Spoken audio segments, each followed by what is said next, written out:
The capital நண்பர்களுக்கு வணக்கம். நான் உங்கள் நிரஞ்சன். சீனா பத்தி ராகுல் காந்தி அவர்கள் இன்னைக்கு நாடாளுமன்றத்தில் பேச தொடங்கினாரு. அவரு பேச ஆரம்பிச்ச கொஞ்ச நேரம் வரைக்கும் அவையில இருந்த பிரதமர் நரேந்திர மோடி அதுக்கப்புறமா முகமெல்லாம் மாறி போய் அவையை விட்டு வெளியேறி இருக்கிறாரு.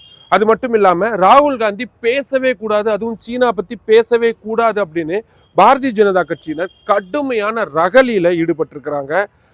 இன்னும் சொல்ல போனா சபாநாயகர் ஓம் பிர்லா அவர்களும் ஆமாமா ராகுல் காந்தி இதை பத்தி பேசவே கூடாது அப்படின்னு திட்டவட்டமா மறுக்க, அதுக்கு எதிர்கட்சி தலைவர்கள் எல்லாருமே கடுமையான அமளியில ஈடுபட ஒரு பெரிய கலவரம் அப்படின்றதே நாடாளுமன்றத்துக்குள்ள ஏற்பட்டிருக்கு. அதை பத்தி தான் இந்த வீடியோவில் நம்ம இன்னைக்கு விரிவாக பார்க்க இருக்கிறோம். அதுக்கு முன்னாடி நம்ம சேனல் இன்னும் நிறைய பேர் சப்ஸ்கிரைப் பண்ணாமல் பார்த்துக்கிட்டு இருக்கீங்க. உங்களுக்கே தெரியும், உங்களுடைய ஆதரவை நம்பி மட்டும்தான் டெல்லியிலிருந்து இயங்கக்கூடிய முதல் தமிழ் யூடியூப் சேனலாக அதை நடத்திட்டு இருக்கேன். இப்போ இந்த மாதிரியான ரொம்ப ரொம்ப முக்கியமான இன்ஃபர்மேஷன்ஸ் உங்களுக்கு உடனுக்குடன் அதுவும் ஸ்பாட்ல இருந்து வரணும் அப்படின்னா நம்ம சேனலை சப்ஸ்கிரைப் பண்ணிக்கோங்க.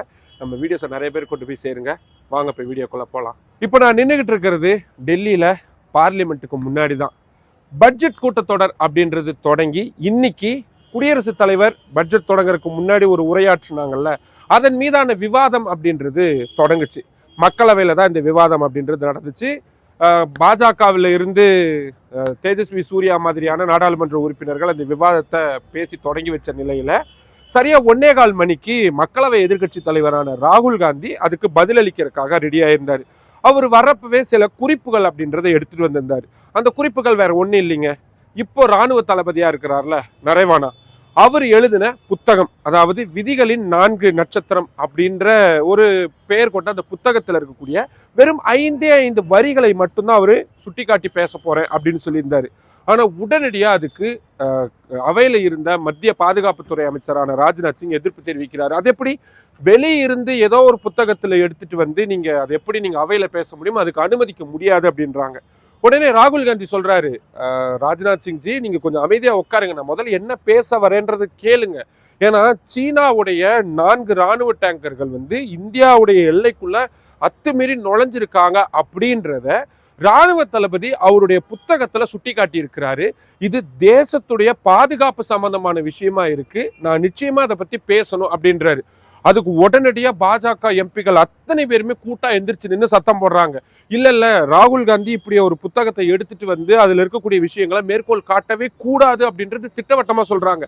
இது எல்லாம் நடந்துகிட்டு இருக்கிறப்போ பிரைம் மினிஸ்டர் நரேந்திர மோடி அங்கதான் இருக்கிறாரு. பிரைம் மினிஸ்டர் மோடி பேசல, ஆனா பக்கத்துல இருந்த ராஜ்நாத் சிங் ஆகட்டும், அதே மாதிரி மத்திய உள்துறை அமைச்சர் அமித்ஷாவாகட்டும், இவங்க எல்லாருமே கடுமையா எந்திரிச்சு திட்ட ஆரம்பிக்கிறாங்க ராகுல் காந்தியை. நீங்க நான் திருப்பி சொல்லிக்கிட்டே இருக்கிறோம் அவையில அதெல்லாம் பேசக்கூடாது அப்படின்னு.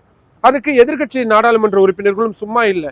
ஏங்க, ராகுல் காந்திக்கு முன்னாடி பேசின தேஜஸ்வி சூர்யா இதே மாதிரி புக்ஸ் எல்லாம் கோட் பண்ணி பேசியிருக்கிறாரு.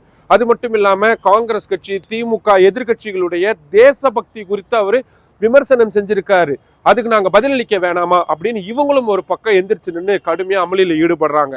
ஒரு கட்டத்துக்கு மேல போய் ரூல் புக்கெல்லாம் எடுத்துட்டு வராங்க பாரதிய ஜனதா கட்சியுடைய நாடாளுமன்ற உறுப்பினர், குறிப்பா மூத்த நாடாளுமன்ற உறுப்பினர் Nishikant Dubey point of order அப்படின்றத கொண்டு வராரு. அதாவது அவையில இருக்கக்கூடியவங்க யாராவது அவையுடைய விதிமுறைகளுக்கு மீறி செயல்படுறாங்க அப்படின்னா உடனடியா பாயிண்ட் ஆஃப் ஆர்டர் அப்படின்றத கொண்டு வந்து விதிமுறைகளை விளக்குவாங்க. பாருங்க இது தப்பா இருக்கு அப்படின்னு சொல்லுவாங்க. அந்த அடிப்படையில லோக்சபாவுடைய விதிமுறையான ரூல் நம்பர் 349க்கு கீழே வெளியிருந்து புத்தகங்களையோ இல்லாட்டி நியூஸ் பேப்பர்ல வந்த ஆர்டிகல்ஸ் எதையும் அவைக்குள்ள சுட்டி காட்டி பேசக்கூடாது அப்படின்னு இருக்கு. அதனால ராகுல் காந்தி பேசுறத அனுமதிக்கவே கூடாது அப்படின்றாங்க.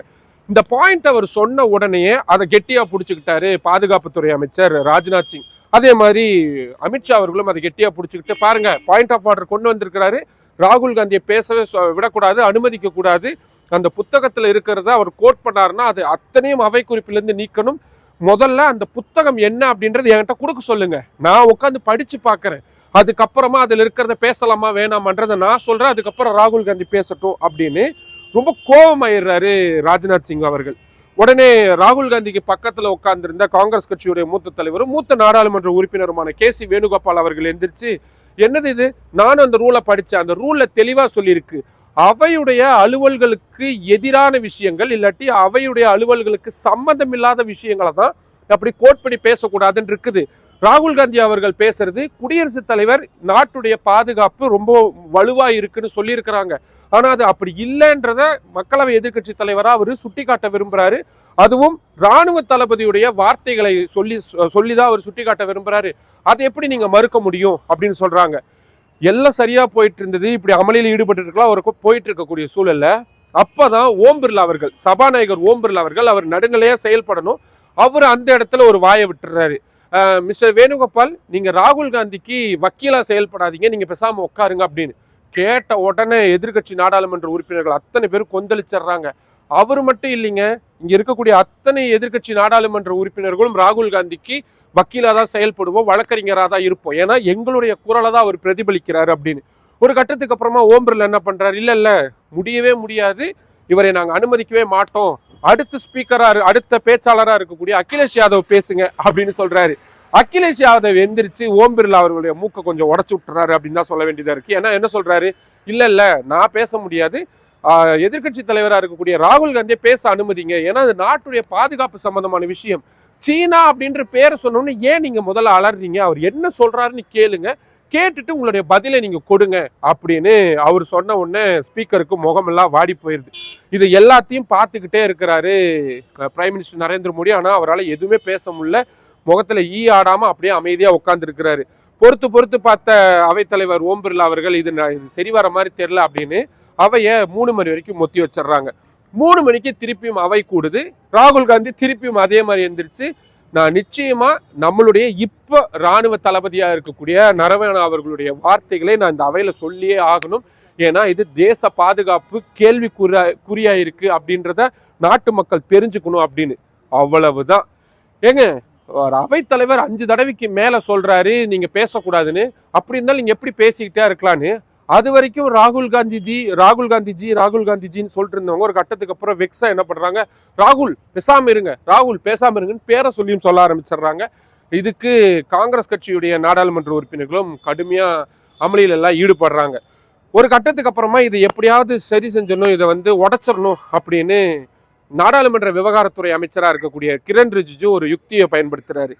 கடந்த காலத்துக்கு போவாங்கல்ல, நேரு காலத்துக்கு போவாங்கல்ல, அதே மாதிரி விஷயத்த பண்றாரு. நேரு காலத்துல 1962 சீனா என்ன பண்ணுச்சு, இந்தியாவுடைய நிலப்பரப்பு எல்லாத்தையும் அவங்க அபகரிச்சிருந்தாங்க, அப்ப நீங்க சும்மா தானே இருந்தீங்க, அப்போ உங்களுடைய தேச பக்தி எங்க போச்சு அப்படின்னு அப்படி ஒரு பக்கம் உருட்ட ஆரம்பிச்ச உடனே இவங்க ஒரு பக்கம் கொந்தளிக்க ஆரம்பிச்சிடுறாங்க காங்கிரஸ் கட்சியுடைய நாடாளுமன்ற உறுப்பினர்கள். ஏங்க, நேத்து நடந்ததை பத்தி பேசக்கூடாதுன்னு சொல்றீங்க, ஆனா நாடாளுமன்ற விவகாரத்துறை அமைச்சர் அத்தனை வருஷத்துக்கு முன்னாடி இருக்கிறதுக்கு போறாரு, என்ன நீங்க அவையை நடத்துறீங்க அப்படின்னு. ராகுல் காந்தி ஒரு கட்டத்துக்கு அப்புறம் ஓம் பிர்லாவை பார்த்து, சரிங்க நான் எதுவுமே பேசல, நீங்களே எழுதி கொடுத்துருங்க, நான் என்ன பேசணுன்றதை நான் அப்படியே படிச்சுட்டு போயிடுறேன், என்ன நீங்க அவையை நடத்துறீங்க அப்படின்னு அவர் ஒரு பக்கம் கோவப்பட ஆரம்பிச்சிடுறாரு. உடனே கிரண் ரிஜிஜுன்ட்டு ஒரு மாதிரி தன்மையாக பாக்குறாரு, ராகுல் காந்திஜி உங்ககிட்ட 5 முறைக்கு மேல நாங்க சொல்லிட்டோம், அதை பத்தி பேசாதீங்க, சீனா பத்தி பேசாதீங்க அப்படின்னு.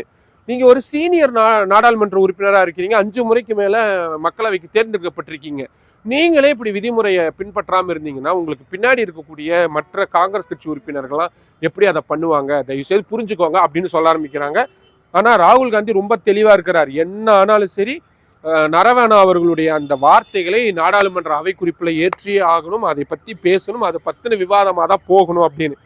நம்ம இந்த ஒத்தி வைக்கிறாங்கன்னு சொல்லணும்ல அந்த 3 மணிக்கு, அதுக்கு முன்னாடி வரைக்கும் அவையில எதுவுமே பேசாம அப்படியே அமைதியா உட்கார்ந்துருந்தாரு பிரைம் மினிஸ்டர் நரேந்திர மோடி. அவர் எதிரில் கூட பார்க்கல, அப்படியே கீழே பார்க்கறாரு, பக்கத்துல ராஜ்நாத் சிங்கை பார்க்கறாரு, அவ்வளவுதான் இருந்தாரு. 3 மணிக்கு திருப்பியும் அவை கூடிச்சு பாருங்க. அப்போ பிரைம் மினிஸ்டர் மோடியும் அவையில் இல்ல, உள்துறை அமைச்சர் அமித்ஷா அவர்களும் அவையில் இல்ல, அவங்க அவையை விட்டு வெளியே போயிட்டாங்க. ஒரு மக்களவை எதிர்கட்சி தலைவர் அவர் ஏதோ ஒரு சொல்ல வராரு, அதிலும் ராணுவ தளபதியுடைய விஷயத்தை சுட்டி காட்டி அவர் சொல்லியிருக்கக்கூடிய விஷயங்கள் தவறு அப்படின்னா விவாதம் நடக்கும் பொழுது அதுக்கு மத்திய பாதுகாப்புத்துறை அமைச்சர் ராஜ்நாத் சிங் தாராளமா பதிலளிக்கலாம். பாருங்க, நீங்க தவறான விஷயங்களை சொல்லியிருக்கிறீங்க, இது நீங்க சொன்னது தப்பு அப்படின்னு சொல்லலாம். ஆனா அப்படி ஒரு வேளை அவங்க சொன்னாங்க அப்படின்னா இப்ப ராணுவ தளபதியா இருக்கக்கூடியவருடைய வார்த்தை பொய்யாயிரும், அதாவது இவங்களுக்கு கீழே செயல்படக்கூடிய ஒருத்தருடைய வார்த்தை பொய்யாயிரும் அப்படின்னும் பொழுது அது அரசாங்கத்துக்கான ஒரு மிகப்பெரிய அவமானமா இருக்கும்.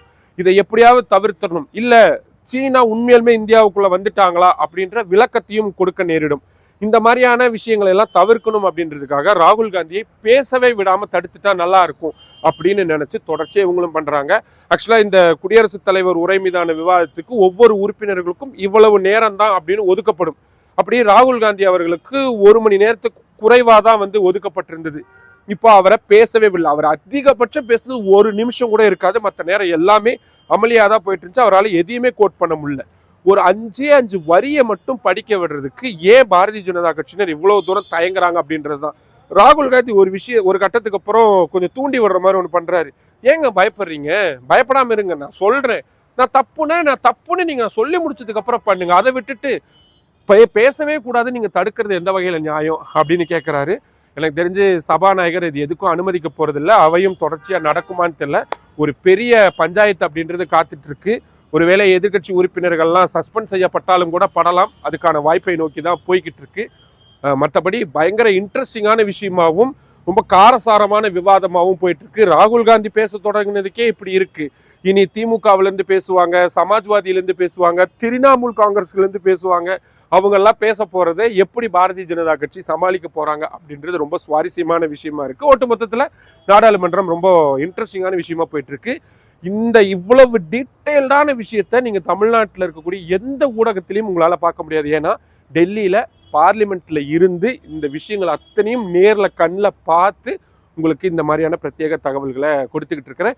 இப்போ ஒட்டுமொத்தமா நாடாளுமன்றத்துடைய செயல்பாடுகள், ராகுல் காந்தியுடைய இந்த நடவடிக்கைகள், அதுக்கு பாரதிய ஜனதா கட்சி ஆற்றக்கூடிய இந்த எதிர்வினைகள், இது எல்லாத்தையும் நீங்க எப்படி பாக்குறீங்க? உங்களுக்கு தோணக்கூடிய கருத்துக்களை கீழே கமெண்ட் பாக்ஸ்ல சொல்லுங்க. அடுத்தடுத்த வீடியோக்களாகவும் விரிவா நம்ம மற்ற விஷயங்களையும் பார்க்கலாம். மற்றொரு வீடியோவில் சந்திக்கலாம்.